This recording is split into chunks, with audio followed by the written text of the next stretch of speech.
في يوم هادي جدا، يوم 6 أغسطس سنة 1945، كانت مدينة اسمها هيروشيما في اليابان بتصحى عادي جدا زي أي يوم. بس محدش كان منهم يعرف إن ده آخر يوم هيشوفوا فيه النور. ما تنساش الاشتراك واللايك وتفعيل الجرس.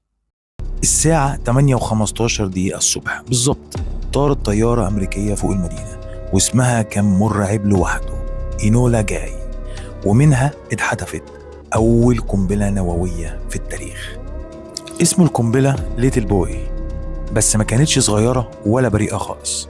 في ثانية واحدة اتحولت المدينة الجحيم.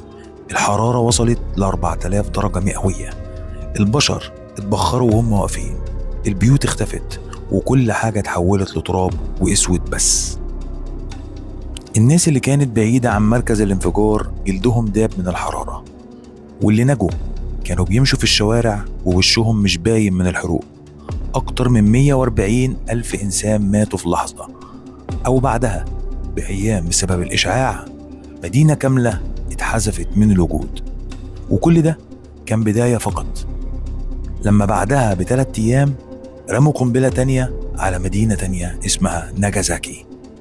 العالم بعدها ما كانش زي قبل كده، واتولدت فكرة اسمها قوة إبادة شاملة، وبقت القنابل النووية والذرية هي الرعب الحقيقي للبشرية.